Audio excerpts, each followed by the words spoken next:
Welcome back to our Pig Trail Show and to another edition of our Hog Hoops Report. With us is our basketball insider, Kevin McPherson. Kevin, how was the holiday weekend? Nick, it's still going and it's great, man. I'm enjoying it. A lot of Yeah, well, fun. it's still going. A lot of basketball to talk about, NBA and college. And we're going to start with the Razorbacks getting back on track against Elon. We hit a couple rough patches in the non-conference for Arkansas, but getting a big win to round out non-conference play. What did you see as the Hogs kind of righted the ship against Elon? It's a great question because I'm not really sure. You look back at Tuesday, Elon comes in really ranked outside the top, outside the top 300 in net rankings.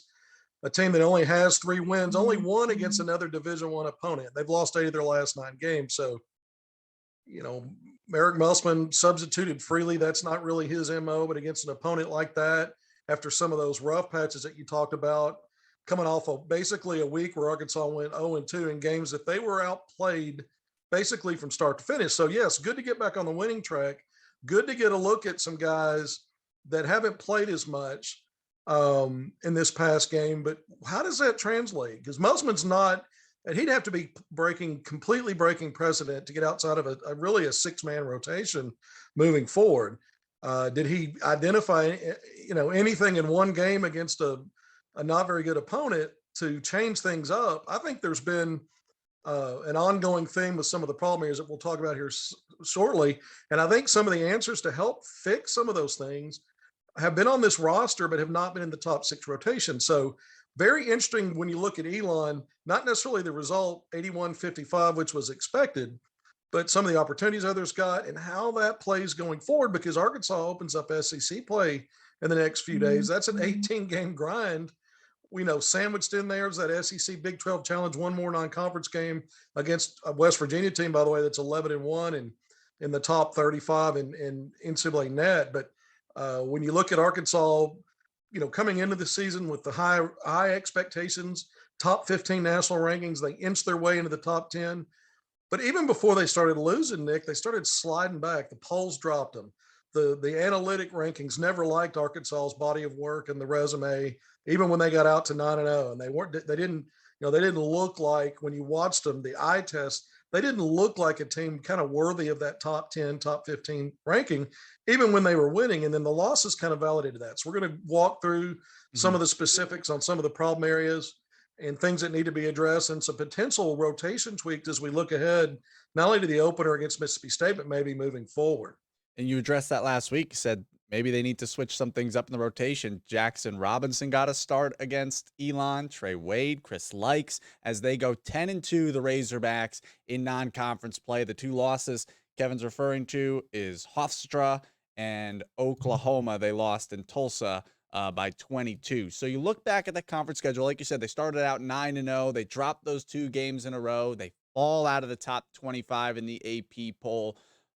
But what do you think about this non-conference schedule as a whole? You get out to 10-2, but like you said, is it as impressive as a 10-2 as people would have thought? Because a lot of those teams gave you some trouble in that schedule. Yeah, absolutely not. If you look at the product on the floor, I don't think this team has lived up to the kind of expectations that go with coming into the season as a top 15 ranked team. I mean, the first exhibition game back in October against a Division II opponent, East Central University out of Ada, Oklahoma, Arkansas trails by double digits in that game in the second half.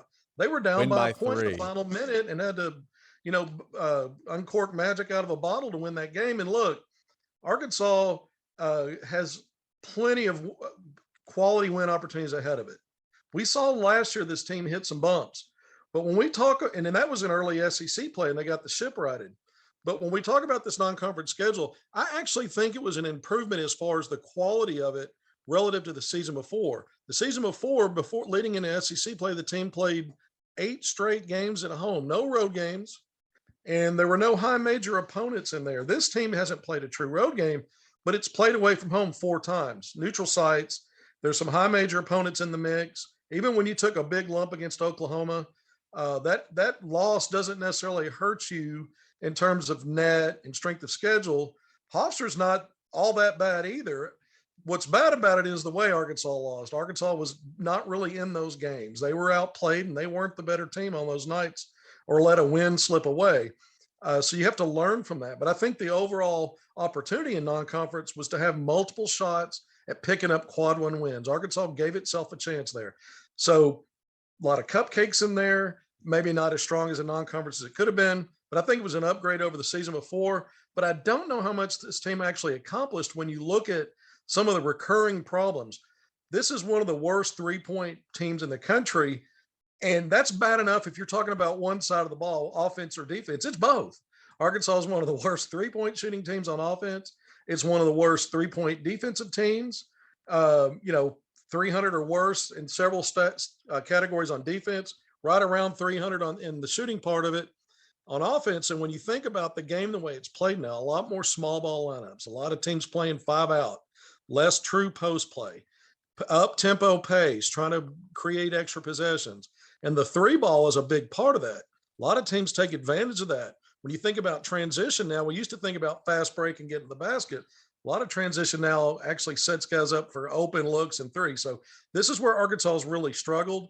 I think Arkansas, there's some misleading stats about the strength of this team and its assist to turnovers. When you look at it globally, it looks good on paper. But when you go back to the 4 toughest matchups, Cincinnati, Kansas State, Oklahoma, Hofstra, Arkansas's had more turnovers than assists in those games.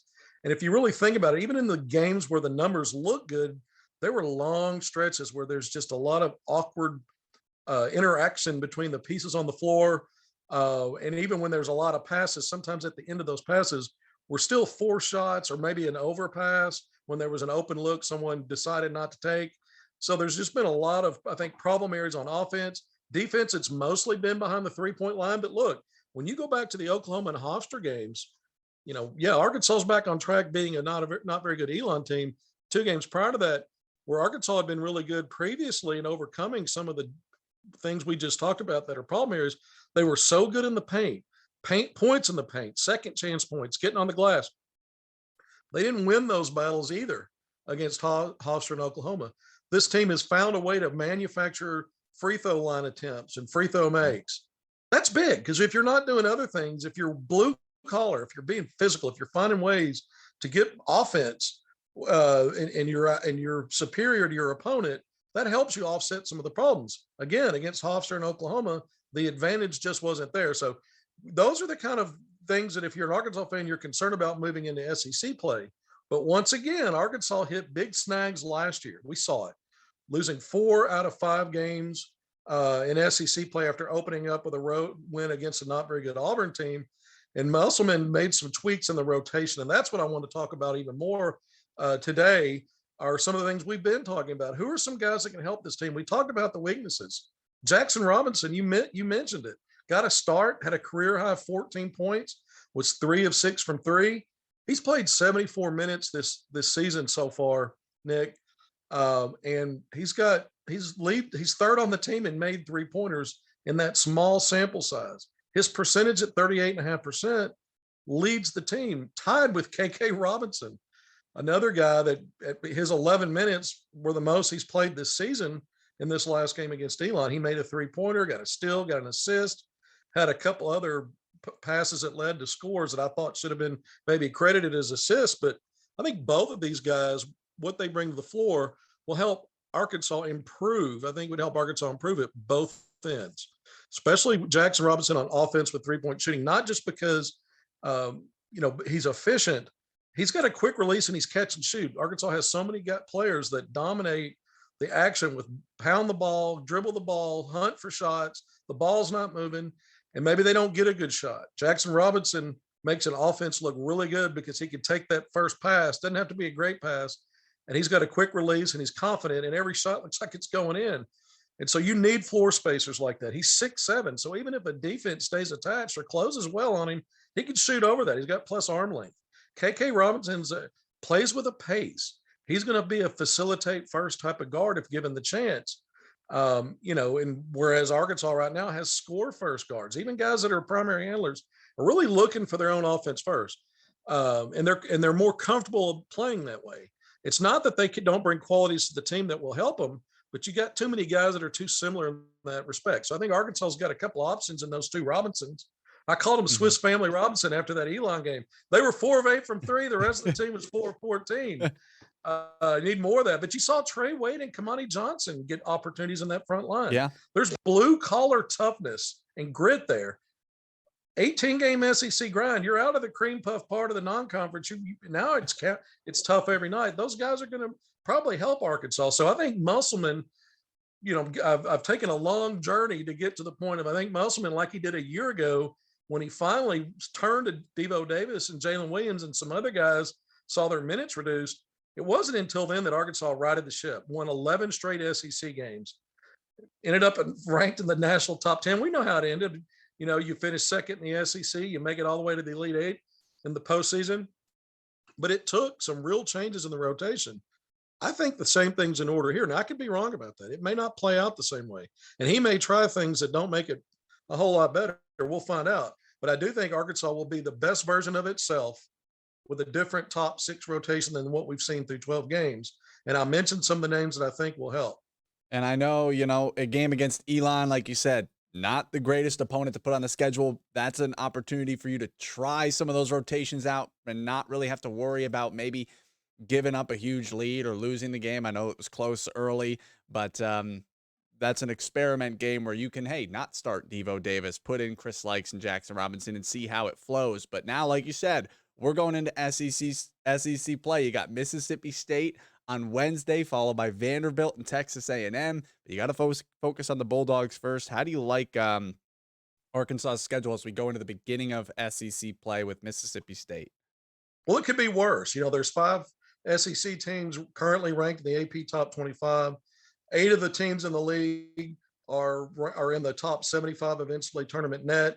So when you play a combination of those games on the road at home, you've got opportunities to pick up quad wins. Arkansas's got a great opportunities ahead. That's why you don't want to dwell too much on what didn't go right and look at the opportunities ahead with the pieces on the roster.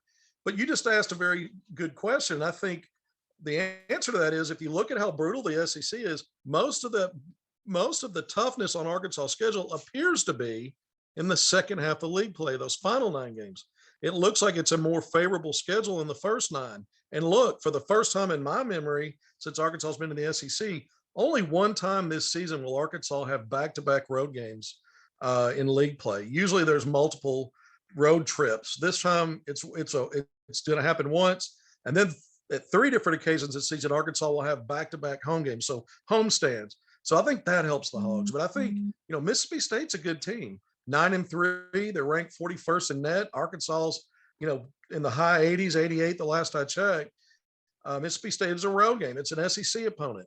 If you look at their top 5 players, you got multiple guys in there that are not only averaging double figures, but have done well at other places. Garrison Brooks at North Carolina, Javian Davis at a transfer from Alabama a couple of years ago. Another backcourt player that transferred in after last season spending at North Carolina State. And then you've got Talu Smith and Iverson Molinar, 2 guys that have been getting it done. So, last season, proven producers on a team that was kind of up and down and had some good wins. But I think anytime you go in the SEC, we're going to be able to tell these stories about how many good players these other programs have. So even though I think the schedule starts out favorably with the chances, like you mentioned, you got Mississippi State, A&M, Vanderbilt. You got in your first 3 or 4 games, I think Missouri's in there. Missouri, LSU, and then South Carolina. Yeah. Yeah, these are not teams that are positioned right now at the top of the SEC. Now, we see shifts in the true quality of teams once they get into league play. But Arkansas, if you start thinking about the layout of the schedule and how it's set up, even though things have been problematic so far, it might play into their advantage. But I think it depends too, Nick, on how quickly does Arkansas resolve some of these issues and how do they go about doing it? How long does it take to really sort it out? Again, last year, there was no magic answer. They didn't just start getting better. They didn't start getting better coaching or guys started listening. It was literally rotation tweaks, significant tweaks. And so I think that's in line again. We'll see what Musselman decides to do. And look, if the first half of the league play looks simpler, he may stick to this rotation and figure, hey, we'll protect home court. We'll steal a few road wins and see where it goes. I'm one of those do it now and rip the Band-Aid and maybe have a few more growing pains, but get some other guys in there. So we'll see. I'm not the coach of this team. Eric Musselman has a proven track record. I don't think anybody can look at last season and have serious doubt that he can't get it done again, even though this is a different team. Well, the good thing is you have a proven track record of usually what you say, something happens along the lines of what we talk about in here on the floor. Hence last week with the starting lineups as Arkansas meets Mississippi State December 29th at 8 p.m. in Starkville, and that's going to be on SEC Network. All right, that wraps up our college hogs, but everyone knows on NBA Christmas, Kevin, a sports fan's always watching NBA basketball. We had a lot of hogs playing. Not all of them saw the floor, but their teams were in action. Bobby Portis was the shining star of Christmas as Milwaukee took down Boston. What did you see from Portis and maybe some other pro hog news that we've seen around the league the last week? This was a really big week for former Hogs in the NBA. Let me go through it real quick. You mentioned Portis. It always starts with him these days. And look, Christmas started early for me when it started coming out Christmas Eve that he was going to get out of the protocol, the health and safety protocol. He'd been out 10 days and 3 games. And once I saw on Twitter and social media that he was out of protocol, I knew he would play. And look, Boston jumped out all over Milwaukee. Portis had been starting before he went into the protocol. He played off the bench. But in typical Bobby Portis, he is a huge value to the Bucks, defending NBA champions. It's a double-double, his 11th of the season, 16 points, very efficient shooting, included 2 of 4 from 3, 10 rebounds, hit a season-high 4 assists, and he only played 22 minutes. Bucks come back, protect the home court, win by 4. It was great to see Bobby on Christmas Day. What a gift for Hog fans that also like the NBA or just want to keep up with Hogs. But it wasn't just Bobby last week. On Wednesday, Joe Johnson, 40 years old, 19-year NBA vet who last played in 2018, was signed to a 10-day contract by the Boston Celtics, the team that drafted him 20 years ago with the 10th overall pick, traded him to Phoenix during his rookie season. But Joe Johnson's had what I think is a no doubt Naismith Hall of Fame career when you look at the 7 All-Star appearances, a one-time NBA All-Pro. What really sticks out about Joe, though, aside from being earning the nickname ISO Joe because of his clutch shooting in tight game situations throughout his career, is the fact that he's one of only 14 players, Nick, that have scored 20,000 points while gathering 5,000 or more rebounds and 5,000 or more assists.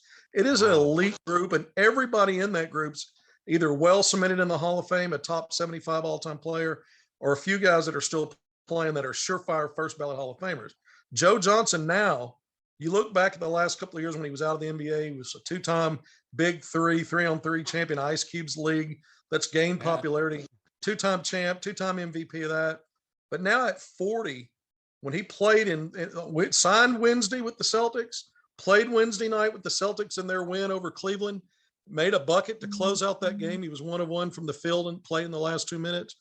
But he's only the 31st player in the history of the NBA to play in a game at 40 or older. So I think he's continuing to add by this. It may not seem like a lot to a lot of folks. It's a big deal.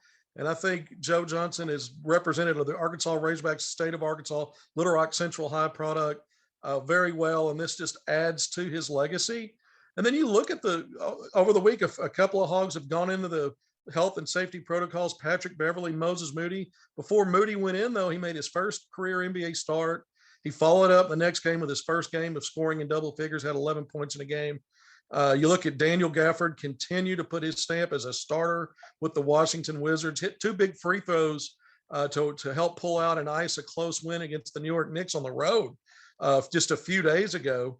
And then Isaiah Joe getting meaningful minutes, not a lot of minutes, but meaningful minutes and a good role with the Philadelphia 76ers, the team struggling, but he's having a say not just in mop-up time. And then one more piece to add to this, Mason Jones is back in the NBA. The Lakers signed him to a 2-way deal just over a week ago. He's already played in a couple of games, and each one has scored and gathered some other stats. So, the Arkansas in about a week's period of time, about a span of a week, the former Hogs went from 5 represented in the NBA to 7. And so we'll see what happens with Joe Johnson and Mason Jones as we go. But, when you really look at the pro Hogs, I think it helps Arkansas in recruiting. So Razorback fans that are interested in the program, you know, on the college level, it can only help when there's notoriety and there's impact on the court, because there's every NBA game's televised. If you've got the league pass, you see them all, and so many are televised. They had 5 games on Christmas Day on the family of ABC networks: Disney, ABC, ESPN. It was incredible to see Joe Johnson sign that 10-day. Like you said, 40 years old, and he's handling his own with these 20-year-olds out there that are playing. So incredible to see a lot of these pro hogs doing great. We'll see what happens. I know you'll keep us in the loop with Joe Johnson on that contract, as well as Mason Jones. But Kevin, that'll wrap up our Hog Hoops report. Thank you so much for joining us. Enjoy the rest of your holiday weekend. More Pig Trail Show coming up after the break.